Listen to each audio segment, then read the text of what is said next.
이제 3학년 때 나눗셈이랑 분수가 나오면서 5학년 때 약수와 배수, 그리고 그 개념이 잘 이어지지 않으면 6학년 때 중학생이 되어서 새로운 수 개념이 나올 때, 이제 첫 번째 중1 때거든요. 그때 이제 뭐 문자와식. 선생님 안녕하세요. 안녕하세요. 간단히 자기소개 부탁드립니다. 네, 안녕하세요. 저는 울산의 교육 1번지 옥동에서 수학서재 수학교습소를 운영 중인 원장이자 초등 수학머리 공부법의 저자 김선홍이라고 합니다. 반갑습니다. 반갑습니다. 요즘 선생님 이미 초등에서 슬슬 수포자가 생긴다고 하고 사실 그 시기도 점점 빨라지고 있거든요. 보통 언제쯤 수포자가 생길까요?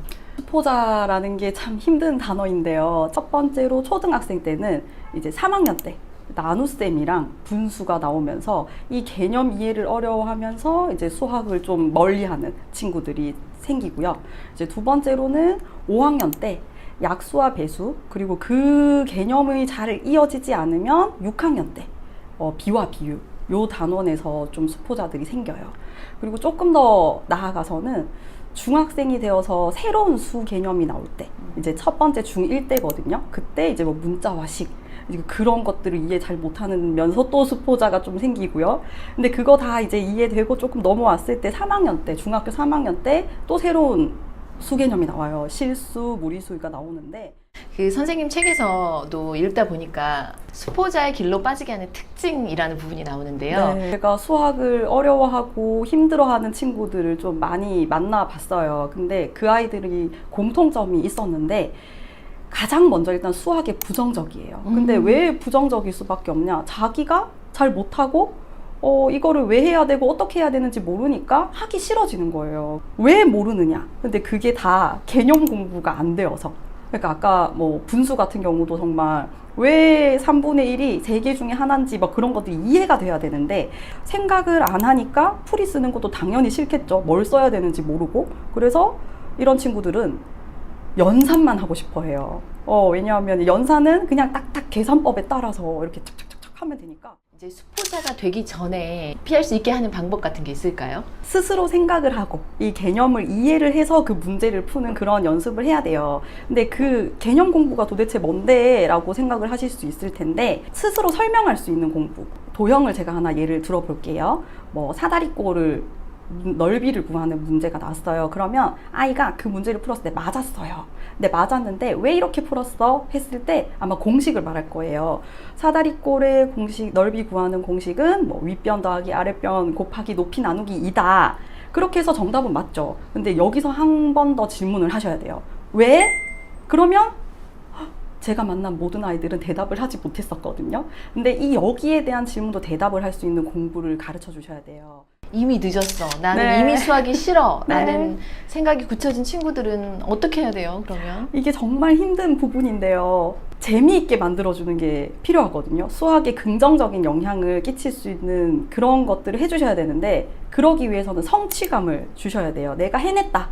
나도 수학 문제 되게 풀 수 있구나. 재밌다. 이런 감정을 심어주셔야 되는데 아마 이미 수학을 좀 싫어하는 학생들 같은 경우에는 지금 현행보다 그 후행으로 돌아가서 개념 구멍이 아마 있을 거예요. 어디를 모르기 때문에 그게 계속 쌓여서 계속 모르고 싫어지게 되는데 그 개념 구멍이 어디인지를 찾아서 그때 그 후행 학습을 이제 시작을 해서 내가 해내갈 수 있다. 라는 그런 것들을 좀 알려주셔야 돼요. 근데 이게 어머님들 입장에서 되게 좀 어려울 수 있는데 이럴 때는 사교육의 도움을 저는 받아도 괜찮다고 생각을 합니다. 그래서 개념 구멍을 찾고 그 개념 구멍에 있는 단원부터 아이가 스스로 풀 수 있는 문제 수준들, 그런 문제집들을 하나씩 하면서 성취감을 심어주는 게 중요하다고 생각합니다. 선행을 해도 모자를 판에 지금 다시 후행을 하라고 하면 제가 만난 아이 이야기를 한번 해드리자면 초등학교 5학년 친구인데 수학이 너무 안 되고 이제 친구들보다 자기가 조금 뒤떨어진다는 거를 아는 상황인 거예요. 그래서 이제 어머님께서도 불안하고 이게 어떻게 해야 되나 해서 과외도 해보시고 다른 학원도 보내보시고 했는데 어머니 5학년이면 전혀 늦은 거 아니에요. 그러니까 일단 불안을 좀 접어두시고 학생에게 할 수 있다는 내용을 좀 많이 말해주세요 하고 제가 테스트를 해보니까 초등학교 3학년 거부터 필요한 상황이었어요. 그래서 학생에게도 제가 이 얘기를 다 해줬거든요. 일단 수학이라는 과목이 다른 과목이랑 다르게 차곡차곡 쌓아가야 되는 과목이야. 이제 만약에 우리가 영어를 못해. 근데 영어는 초등학교 5학년 때 못하더라도 네가 마음만 먹으면 뭐 중학교가 돼가지고 나는 하겠다. 이거 되는데 수학은 나중에 가서는 극적으로 잘할 수 있는 과목이 아니야 라는 설명을 해주고 초등학교 3학년 개념부터 다시 시작을 했거든요. 근데 보통 이제 어머님들이 이렇게 생각을 하시면 두려우실 거예요. 남들은 다 벌써 이렇게 나가는데 우리 애만 지금 뒤처져서 하는 게 되나? 3학년이 3학년 과정을 배울 때는 1년이라는 시간이 걸리지만 5학년이 3학년 과정을 배울 때는 그렇게 많은 시간이 들지가 않아요. 그리고 이 학생이 모든 단원을 모르는 게 아니라 이 친구 같은 경우에는 연산 파트가 좀 약한 대수, 수 파트가 약한 부분이어서 그런 과정들만 짝짝짝짝 잡고 오면 사실 몇 개월 안 걸리거든요. 집에서 그 부족한 부분을 알아내기 위한 부모가 그냥 간단히 할 수 있는 팁 같은 게 있을까요? 제가 뭐 사고력 수학은 배제하고 일단 교과 수학 위주로 말씀을 드리면 현재 풀고 있는 문제집이 시중 교재들은 보면 난이도가 다 정해져 있어요. 이제 개념서 있고 이제 응용서, 심화서 요게 이제 보통인데 학생이 만약에 응용서를 풀고 있는데 거기에 대한 전체 정답률이 한 50% 반 정도밖에 안 맞는 것 같아요. 그러면 그거는 그 아이 수준에 안 맞는 문제집을 풀고 있다고 생각을 하시고 개념서로 그 개념 확인하시는 그런 공부를 가르쳐 주셔야 되는 거거든요. 근데 반대로 개념서가 너무 이제 정답률이 80% 이상인 거예요. 그럼 그런 친구들은 응용, 그리고 조금 앞서서 선행도 해도 된다라고 말씀을 드립니다. 선생님 보시기에 수학머리가 있는 아이들의 어떤 특징 같은 게 보이시나요?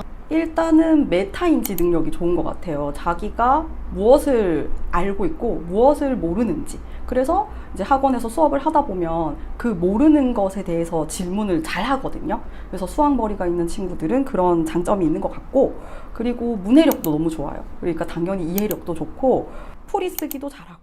또 한 가지 그 공통점이 독서를 정말 많이 한 친구들이더라고요. 독서를 많이 한다고 해서 뭐 꼭 수학을 잘하거나 공부를 잘하는 건 아니지만 공부를 잘하는 친구들의 공통점에는 꼭 독서가 들어있더라고요. 그래서 독서도 영향이 있다라고 생각합니다. 서술형 문제 자주 틀리는 아이들도 이제 해결할 수 있는 방법이 있다라는.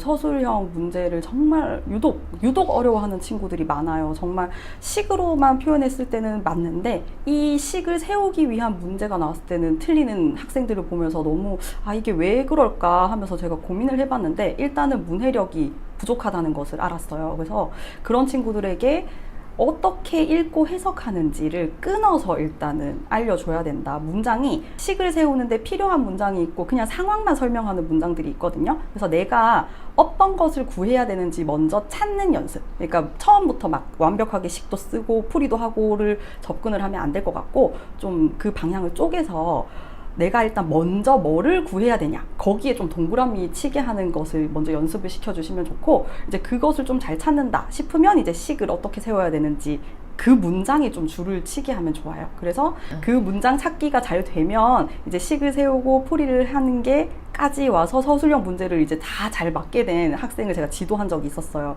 이 학생을 보면서 느꼈던 게 그냥 서술형 문제에 식 세워서 풀어 라고 하는 거는 안 되구나. 이거까지도 하나하나를 다 알려줘야 되구나. 5, 6학년부터는 중학교 수학을 하기에 이제 준비를 하는 과정이 되는데요. 그래서 어느 정도 선행을 하시면은 도움이 됩니다. 그런데 여기서 주의해야 될 점이 무리한 선행을 하시면은 조금 안 된다라고 말씀을 드리고 싶어요. 그러면 무리한 선행이 아니고 적절한 선행은 어디인가? 제가 생각했을 때는 평균적인 친구들은 한 학기 정도는 이제 예습을 하면은 좋다.